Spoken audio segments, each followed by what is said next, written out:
Good morning. Hey, it's Stacy. I am live and on the road today. We have the little baby boy with me. Carl's doing a car, so we have all of us. We are loving my veteran, and this is walking in my shoes this morning.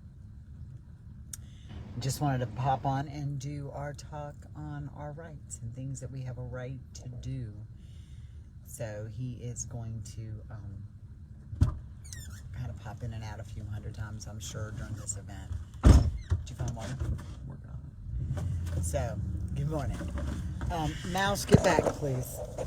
I got him, honey. All right, so you have to deal with a little bit of the chaos for just a minute while we're working on this. Let's see, it has been an interesting few days, weeks, probably months going on here with us and our veterans. And also often we hear them talk about rights that, you know, we feel like we are, how would I want to put this? We feel so often that we are, we get angry and we feel like we don't have that right to be angry. That our veterans should have that right and we shouldn't have that right to be angry. Well, we do have that right to be angry. We all have a right to be angry. We have a right to have fears. That's a big deal. We have that right. And so when, you know, we talked about as humans, we have rights. And that's one of them. We have a right to have anxiety. We have a right to have fears. We have a right to all of those things. And it is something that so often we forget about as humans, that we forget we have these rights. So, you know, we're told so often, if they say something, don't get angry, let it roll off your back. Well, there is a place for that, and we do that at times. We do let things roll off of our back, but it still does not mean we do not have that right to be angry. It still does not mean that with the events of the world going on, we don't have the right to have fears. It still means that we don't, you know, we have that right to have anxiety. If things don't go our way, we don't always have these rights to just do nothing. That's just the way it works. There should be water at the ball field or at the shelter over there for sure. I didn't see one here. No, hold on, y'all. We're trying to do two things at one time. There should be water by the shelter, and there should be water somewhere by the ball field. There should be, because we fill up water things there. Sorry. Two things at one time. This is what you get when you multitask. But we have these rights, and so often we act like we don't. Also often we act like, you know, we have to be the ones who have to be happy all the time and can't be stressed out and can't have fears and can't be angry. We can do all of the above. We can be angry, we can have fears, we can, and that's our right. So there's water right there. I see the hose.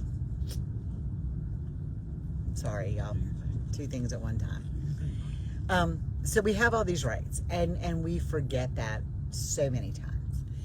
So that's just something that I want to share with you, is that right exists. And as we go through our days, and our veteran may say something, or I gave it to him. I'm gonna walk back and get her car. Okay. Sorry, no, we're trying to multitask again. So there are times that we have that right. We are allowed to be angry. We are allowed to have anxiety. We are allowed to have fear. We are allowed to have all of the above, and we don't ever act like it, or we're told we shouldn't. Unless you want to drive this back. If you give me a minute, I'll do it, honey. Sorry, y'all. Just drive over here, and I'll drive one back. Anyway, yeah. We have a right to be angry. Yes, we have a right to have anxiety. I'm not angry. I'm just having anxiety here. Sorry, trying to do things at one time. But, you know, we don't share. Sometimes we don't share that anxiety with our veteran. Sometimes we don't share that anxiety with everybody else. We have those rights to do those things, and we can share those anxieties, and we can share the stuff that we have going on, but we act like we shouldn't.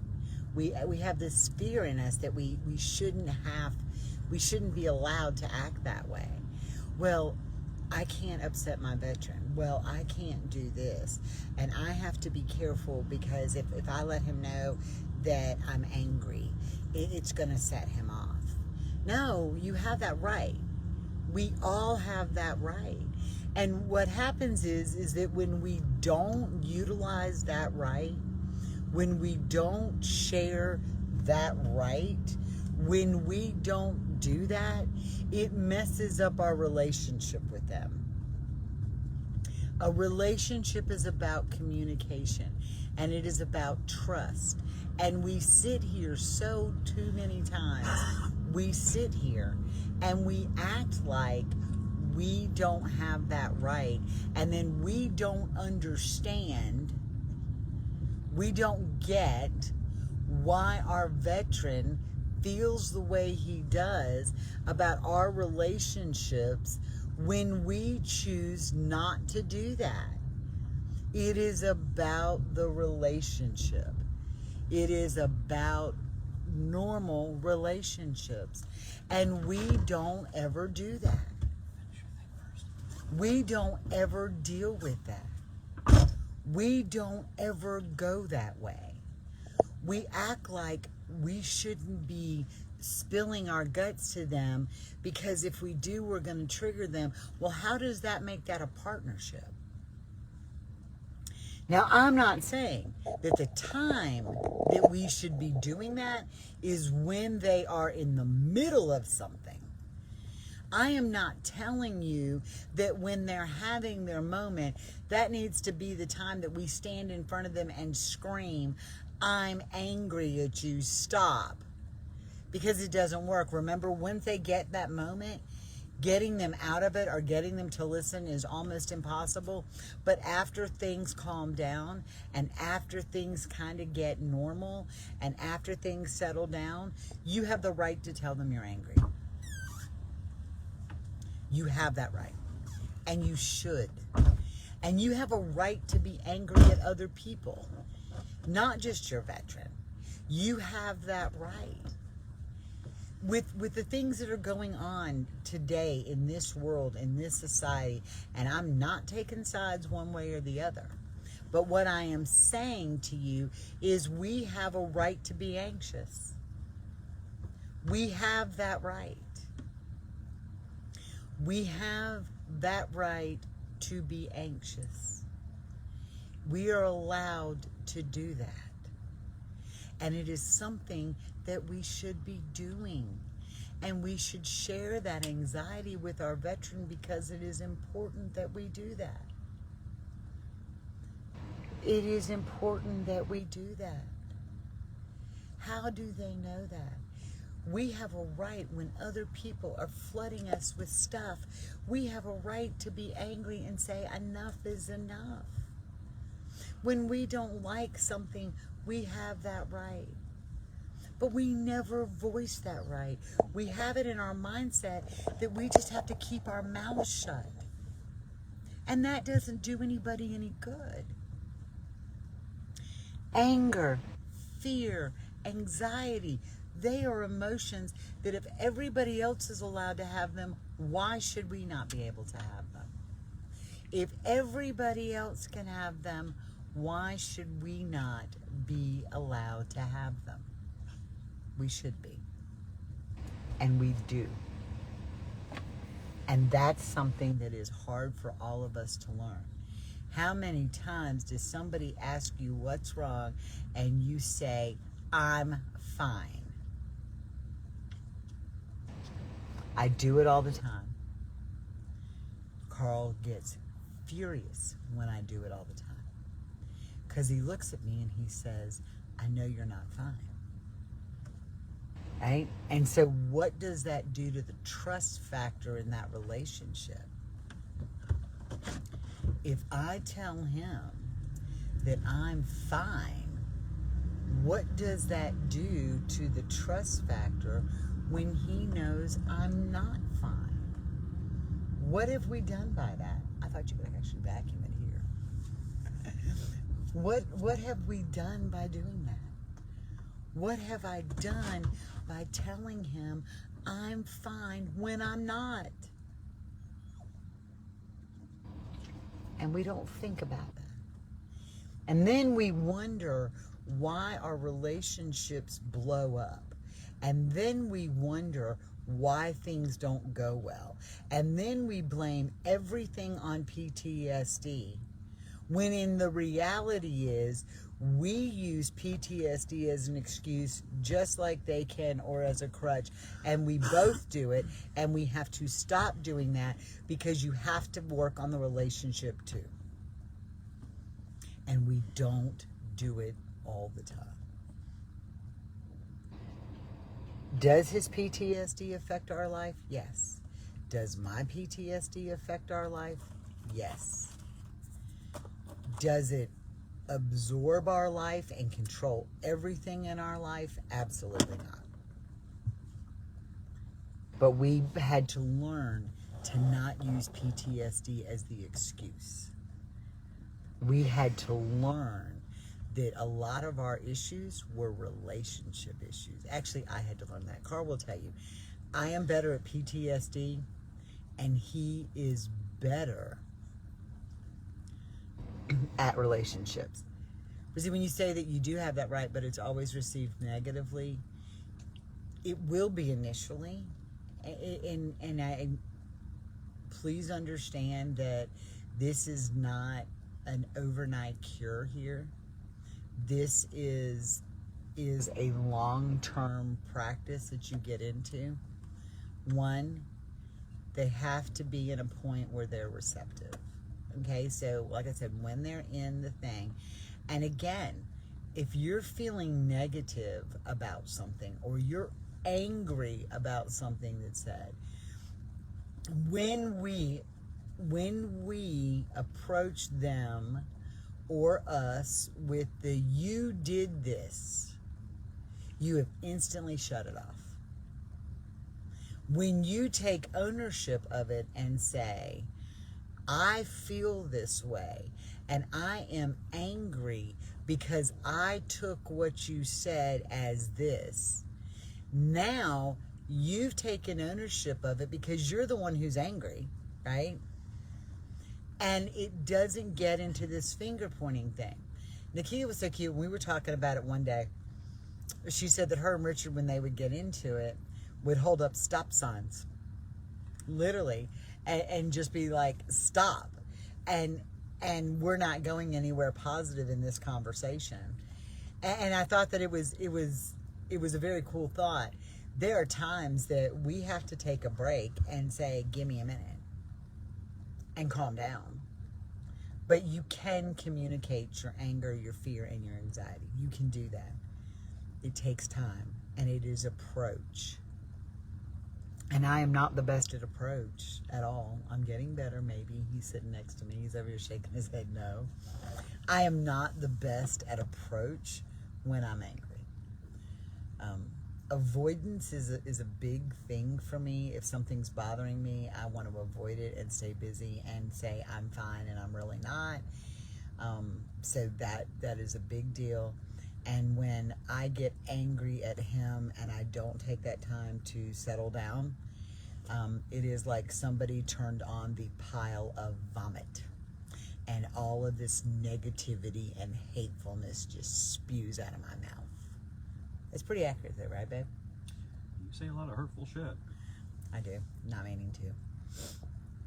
But we go through that. And we don't realize sometimes that that's what happens. And so that's not my PTSD. That's just my rage. And I have to work on that. He can't work on that for me. I can work on that. And those are the things that we have to take ownership on our own side. We have to own what we're doing wrong. And it's so easy when we sit in these relationships, it is so easy to say, well, we're not doing this because it's his PTSD. Or he has PTSD and I can't. Or this happens. But he still negates me and my feelings. And sweetie, sometimes he will. We need to do a one-on-one and talk about things in a more detailed thing. We can schedule that, sweetie, because it's got to start out really slow to get to a point where you can really express your feelings, and him his, and you have to know the baggage on both sides, and that is important to kind of understand the relationship itself. There are times that we say things that he's not going to perceive in a good way. There are times I say things that Carl does not perceive in a good way. And a lot of it is delivery. But we have to start taking ownership. And I think that, there's so many groups that I'm in and we're all in. And I think that we get to a point that we feel like we're drowning, and we get in our mind, well, we've done it all. I'm the one who does this for them, and I'm the one who does that for them, and I'm the one who does this, and what it is that we are exhausted, and we feel sorry for ourselves. At some point, we are just in this place when we're exhausted and feeling sorry for ourselves, that everything becomes negative, and we feel so defeated we don't know how to start moving ourselves in a forward aspect. And so we can't look at ourselves and say, hold on, there's stuff I can do too. Because the biggest change in our relationship have been the changes that I've had to make for me. That's probably been the biggest thing for us, is that I had to be the one to make the changes. And then when I made changes, it was interesting because I saw that he wasn't really changing as much, but it wasn't that he was doing everything wrong all the time. It was the way I was interpreting a lot of it due to past baggage. And so we think sometimes that we're like, well, I'm doing it all and I'm exhausted and I feel like this and I feel like that and I feel like I'm the only one giving and I feel like I'm the only one doing and I feel this way and I feel this way, and we take it so personally, and we're like, well, wait a minute, why are we the one going to make the change? Why can't he do it first? It's his PTSD. Well, are you living with it? Hello? Do you want things to change? Hello? And you do have to change yourself. You have to change your mindset, one, in how you view things, two, in how long you've let things go on.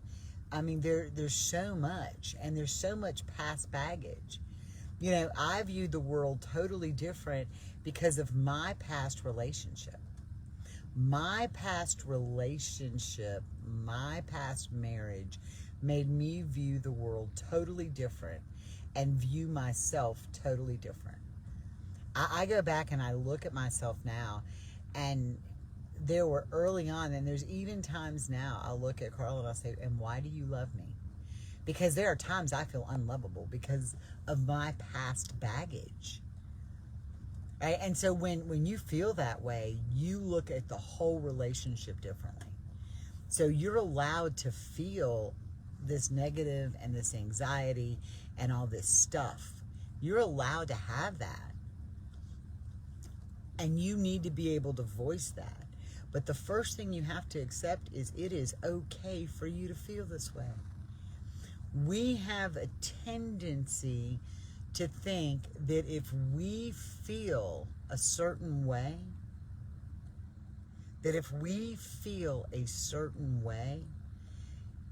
that we don't have that right. And you shouldn't be allowed to feel angry. You should always be happy. Oh, well, here's Stacy. She's the fixer and she's the happy one all the time. No, she's not. And when I felt bad, I used to feel worse because I felt bad. When I got to my anger and my low part and my rage and my anxiety and all that stuff came up, that made me feel worse because I wasn't supposed to feel that way. But you're allowed to feel that way. It's allowed to happen. You have that right. You have that ability. You're entitled to do that. Those are all things you're allowed to do. And those are the things we have our right to do. And that's what we are allowed to do, and that's what we should be doing. And those are all things that we have that ability to do. So accept that. Accept your rights. Accept your abilities. Accept the things that are going on. And know that as a human, you have that. And we will learn to express that over time. It doesn't fix it today. It's a process. And it is a process on both of our parts. And the other thing that really affects it is how he's feeling when I feel this way and my delivery, or how if he comes to me to express something, how I take it based on how I feel. And I'll tell you this right now, and this is Carl sitting beside me, so he can say this flat out. There are times, a lot more than a lot less, I spend a lot of times that I blow him off and don't honestly listen to him when he's angry or having a moment or just needs to release things. And if I'm allowed to do that, then why shouldn't he? And so I think that we have to remember that. We have to remember that it is okay for them to do it too. And we don't always do that. We don't always realize that this is a right that every human being has. And nobody has the monopoly on it. And we just don't think about that. So that's where we are. And since I've held you so late on every other one, this one might get shortened up a little bit. You have these rights. Exercise them. We have talked about so much over the past month, learning what my rights are, and doing this has really opened my mind up to take a long look and reality check myself. And I'm not real good at that, but I had to check myself. And it's hard. And then the harder part, which is on its own, I have to check myself. And when I don't, Carl's over here. Did you watch that video, sister? Are you practicing what you preach in Princess? Yeah, I've said that a lot. Because we do all slip. And we do all not see everything. So it happens. And changing your thought process helps more than you will ever know. And having people you can vent to in a positive way helps more than you will ever know. So with that being said, I'm going to get off of here in just a minute. Coming up, we have tonight, we have Let's Talk. Please join us. The veterans will be there. If your veteran wants to come, or you were a veteran and you want to come on.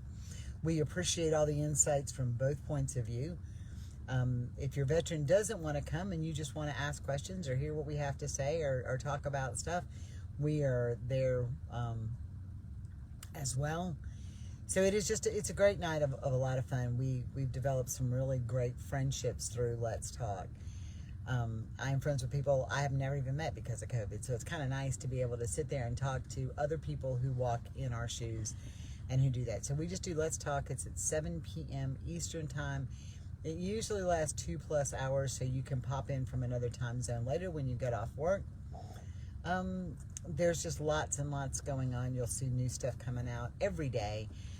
So I want y'all to have a blessed day. Remember, exercise your rights. Let your veteran exercise the same rights he has. We can't be one-sided here. See, now Carl is actually listening to this one, so I'm going to get to hear him say, you can't be one-sided. I'm playing Candy Crush. I'm waiting for you. So, y'all have a blessed night. We will see you tonight at 7 p.m. It is nice when we all get together and have a different or fresh perspective. Do you want to say something? Oh, yeah, we have, there. He loves his mama. Just so y'all know, that is Mouse, and he loves his mama. Have a great day. I'm Stacy. We're Loving My Veteran, and this has been Walking in My Shoes. Bye.